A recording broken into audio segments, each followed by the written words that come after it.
Excuse me, everyone. My name is Ron Sagamore, and I was asked to introduce our next, not just candidate, but who's going to win.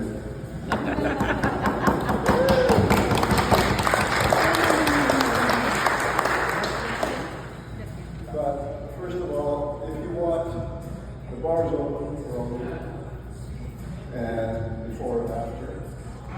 So I just wanted to say that first. But anyway, in 1987, Al came to Lethbridge, and he was to continue his journalism at Lethbridge Herald, and he stayed there for 38 years. And it has been a long time. He's told a lot of stories about Lethbridge, the citizens of Lethbridge, and really did a lot of tremendous work for our city. His voice in Lethbridge really connected with honesty and knowledge, and the best thing is he speaks from the heart. And right now, we need a lot of heart in this city, and we need a lot of his knowledge for our city and government. I've known Al personally now for over 25 years, when he was the editor of in the newspaper for the entertainment section. And I know how hard he worked, and the hours he put in, and the blood, sweat, and tears that he always did every day. And that's something that we really need now for our city. His dedication to this community has been second to none. And he's seen it grow, and it's been great for business people, myself, and people that live here. And he's really pushed as much as he could and as hard as he could to make it as best he could.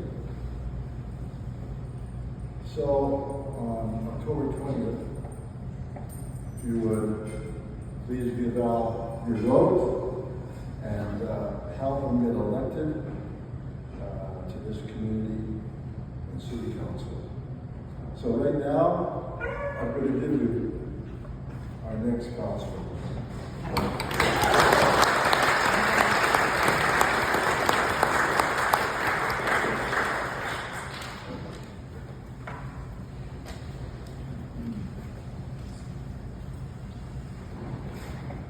First of all, I just want to thank all of you for taking time off your busy nights to come here tonight.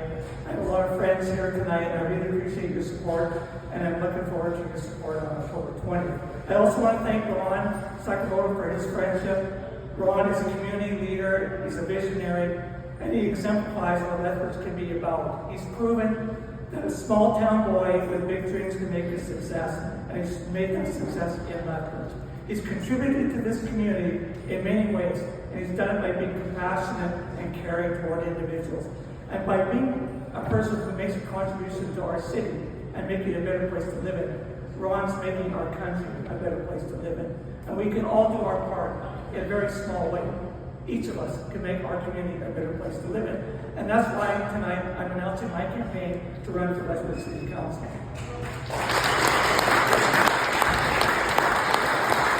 I've got a speech prepared here tonight, and it's a few pages long, but I guarantee you it won't be as long as the time it takes to cross the Old Man River, go west at rush hour. Or as we've come to know in the last couple of days, rush hours and hours.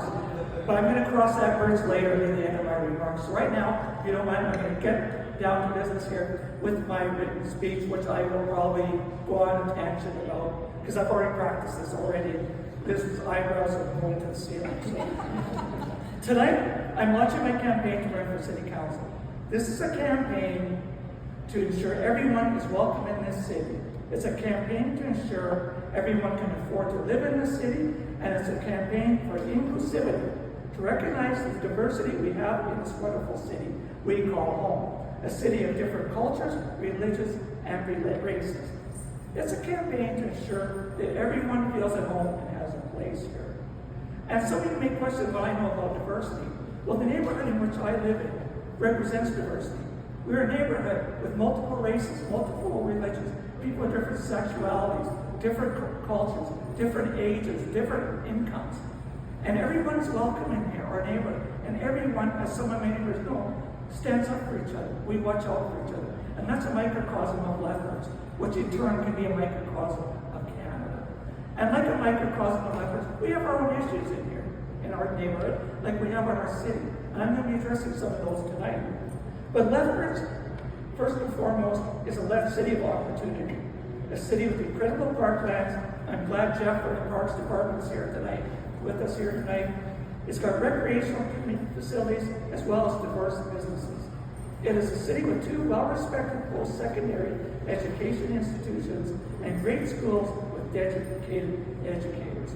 It's a city with close ties to our surrounding agricultural communities, which play a key role in sustaining our community and our economy. It's a city with devoted medical professionals who keep our community healthy and alive. And as anybody knows me, I've had a few mishaps before, which has had me in ER, so I know how good our nurses and doctors are. This is a city with a strong arts community, and that's a community which is important to foster because arts and culture entice people to stay here and to move here. Culture being a key component of any community and one that deserves to be recognized and supported in some small way because arts also contribute economically. Maybe not as greatly as other aspects, but arts do contribute economically to the community. And arts has a tourism component because it draws people here, which means there's an economic development component here too. So arts are integral to our community. We need to promote the attributes we have to grow our residential and commercial tax base, which is highly critical given the stresses taxpayers have now and could be facing in the future. We have to pay for the provincially mandated body-worn cameras. We could be facing a tax increase to pay the continued operating costs of the Lethbridge and District Exhibition, which was avoided last December when Council voted against a recommendation from its own administration to raise property taxes by 2.24%. Supporting that would have been political suicide for any candidate voting for re-election. But we have to face that financial cost eventually. And that could be sooner than later. But to get off the street here, what also is political suicide, is if the council last year had voted to support a ward system. Because the system we have now has been proven, the at-large system, to favor incumbent candidates. Because these candidates have blocks of voters that could vote together and support one single candidate or a favorite secondary candidate and keep newcomers from being elected. Ward systems promote diversity, and it's a proven fact. And a leading Canadian politician this week told me, quite bluntly, that without a ward system, it's very difficult to get incumbents out of office and newcomers elected. So that makes anybody like me coming into council to run for council for the first time an underdog. And you know what? Underdogs can win. All we have to do is look at the biblical tale of David and Goliath. David was up against a monster, but he had the courage and determination to face his foe because he believed in himself. And to quote Ozzy Osbourne, which is a weird thing to talk about at a campaign, if you don't believe in yourself first, nobody else will believe in you. David believed in himself. Ron Sakamoto believed in himself. The people who built this community in our country believed in themselves. I believe in myself, and I believe as an underdog, I do have a chance to win this election with support from our community. I also know for a fact that this community needs independent leadership. We have to keep political parties, political ideologies out of governments. Alberta municipalities has stated emphatically that the majority of its members in Alberta want independent governance, because we need independent governance to provide solutions for our residents. We can't be beholden to a political party and be dictated to by the puppet master of any political party. We have to keep the UCP, the NDP, and the LMNOP out of municipal governance and be independent. And I'm that independent voice because I have no ties to city council or city hall. I have no ties to any of the fee-for-service groups that operate under the umbrella of city council, city hall. I am completely independent, and we need that voice.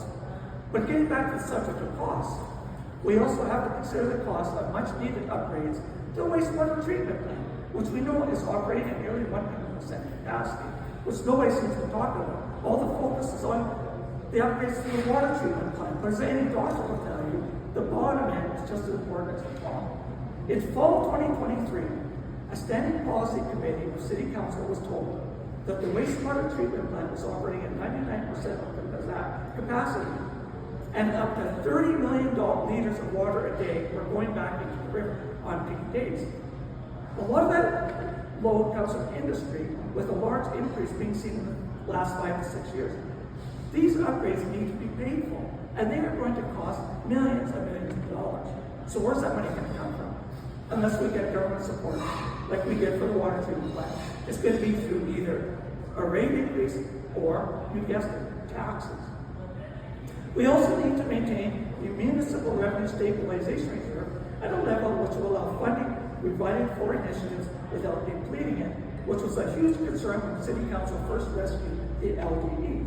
It is essential we listen to our finance department, the city's chief financial officer, who has stated on multiple occasions his concerns about depleting the MRSO, the use of which, in my opinion, needs to be restricted strictly to matters of essential services in this community. We need to use it only when it's absolutely needed for this city to function. We have other challenges, including the need for affordable housing. We know many people of many income levels and ages are struggling financially.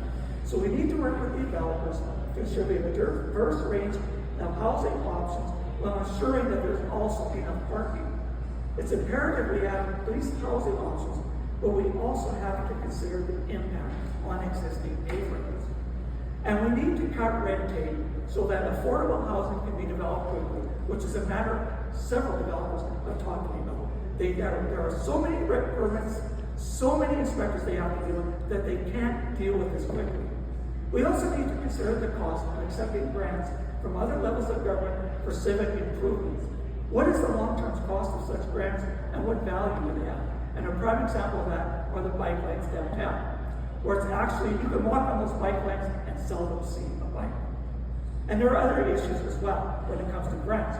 But what's important right now is to focus on the future, ensuring we don't make the mistakes of the past, ensuring we truly determine community needs before making financial commitments. And what about crime? We hear people talking about crime all the time. The CSI, the Crime Severity Index, which we know is dropping. But here's the thing about the CSI. Stats Canada focuses on certain communities. But what's left out of it, as I've read about, are communities around this area, which have a much higher CSI than others. So these figures, in a way, are misleading. They are. But we still have crime issues here. And part of this is because of the catch and release bail system that exists in the federal government, which impacts communities and police forces across Canada. Catch and release, everybody, is for fish. It's not for repeat criminals who basically spend enough time to have a cup of coffee while incarcerated before getting back outside to commit crimes. We need to stop this. We need to stop catch and release because we want fish to survive. We don't want criminals to thrive, not drug dealers, not breaking artists, not house robbers. And on the topic of safety, we also need to support the funding request of our fire and EMS department, whose response times are not up to national fire protection standards. The local guidelines, which I know fall far below these standards, the ask of fire and EMS is in line with the NFPA standard of 4 firefighters on every truck every day, which they say is necessary. Anything less than the fire department says is a safety issue. And I think a strong argument could be made That's quicker responses to save lives, reduce fire damage, and reduce peripheral fire damage, while also saving lives is essential. Any one of us could have a heart attack today, or a stroke, or on Saturday evening fall off the roof on Mount Rundle Road. Not to mention any names in case somebody wants to bring lawn chairs and popcorn. But any of us can have a situation that requires an emergency. And the quicker the response times we have, the better chance of saving lives and reducing fire damage to homes and peripheral structures. Some residents of the city don't understand the boundaries of city council and city administration, and they'll loudly scream in indignation that more needs to be done for the homeless and those suffering from addictions. But those matters fall under the purview of different levels of government. What the city can do is lobby and advocate for more help. And I give credit to community social development for the work they are doing to address social issues. They're in a very tough position. Some people say they're doing too much. Some people say they're not doing enough. But you know what? Somewhere in between the extremes is the truth. And they're in this position. It reminds me of an adage about journalists. It was used to go, every day I go to work, I know everybody hates me. On the bright side, everybody hates me. So they're in a tough position. And if I would like to address these issues with the public, and I'd like to tell those people that are saying CSD isn't doing enough.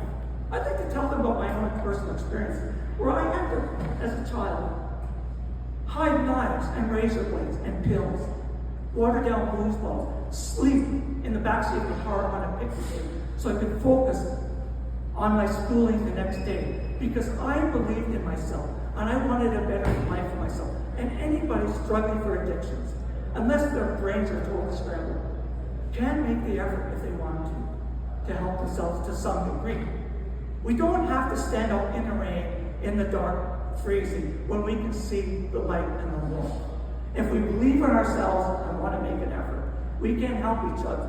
We can help ourselves with the support of civic government and provincial government. And that's where we need to look at things. We need a balanced approach. And I look forward to addressing this further. For more than 45 years in the news business, I've devoted my life to public service, and I'd like to think I've made a positive impact. Now I want to make that positive impact by serving our community and governments. I know City Hall better than most through my work and the relationships I built with the dedicated staff who work in so many departments in so many different capacities. I've shown leadership and unsurpassed work ethic. I've shown when it comes to determination, effort, and desire, nobody can outmatch me. Liz knows it. She sees the hours I put in. When it comes to work, I'm a machine, people. I am a machine. I've gone to work at 2 o'clock in the morning. I've come home in the 1990s. After going to work at 6 in the morning, I've come home at 2 in the morning. I know work, and I know what needs to be done on City Council. And this is a full-time job, and I will make that a full-time commitment. I will be responsive to our community, which won't have to go to 311 to contact me, because I will be in the community and will be holding monthly coffee sessions where people can ask me about my motivation for the votes I made and the stance I have on issues, with regard, of course, to FOIA.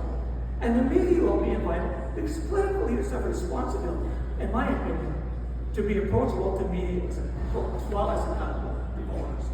If government transparency is going to be more than a catchphrase, we need to remove the barriers. We have to. Which brings me to this. Lethbridge needs a voice. Who knows that if we want Lethbridge to grow, we have to focus on its strengths and give people a reason to move here and set up business here.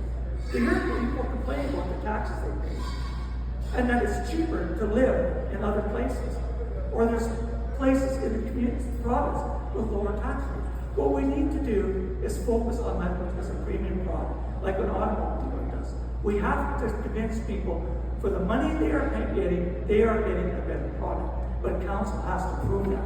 And it does it by spending judiciously, by making decisions that are to the benefit of everyone. That's how you promote a premium product. You show them the value you're getting for the dollar. And council has to prove through their actions that the community is getting a better bang for the dollar. And this is a fantastic community. You look at what we have here. The schools, the arts, our medical professionals. You know, and on most days you can get anywhere in the city. in 15 minutes or less, most days. Which brings me up to this, which is a very sensitive subject. We have to start having a discussion about a third bridge. The cost of which to local taxpayers, as we know, is going to be prohibitive. $300 million or more. Nobody can afford that. But we have to look at that. Because these delays, which happen not just this week or last week or during construction, these delays happen. And it's not just an inconvenience to people who live on the west side. These delays impact all of us, our entire city. They affect commerce going to the city. They impact interprovincial trade through freight trucks trying to get through the city who are delayed reaching the markets. They impact people who have a health situation, who need to get medicine for themselves or their families, or have to pick up children at child care facilities, which is even going to become more integral when the 24-hour care facility opens up. This is a serious issue, and these delays could have the potential to discourage people from wanting to develop residential properties on the west side and commercial homes. We have to look at this. Unfortunately, we do have to look at this. And we know most of these issues are caused by drivers, which are driver behaviors. We can't call them accidents, but the cause is not irrelevant. The impact is. And safe to say, a lot needs to be done, a lot can be done. And if I'm elected, I am the person who will consider the community's interests in every vote and in every discussion. I'm the person who will provide the leadership our community deserves and needs. You can count on that, and you can count on me to get the job done for the next 4 years. So please, people, leave it to Beeber.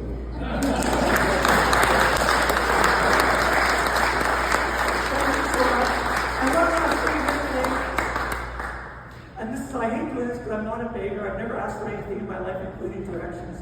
Which is why me and the person I'm going to introduce to you, one time ended up at the Calgary sewage plant when we were trying to get to Mackenzie Town. Would you please welcome and say Bruce Nilsson? He's my campaign guy.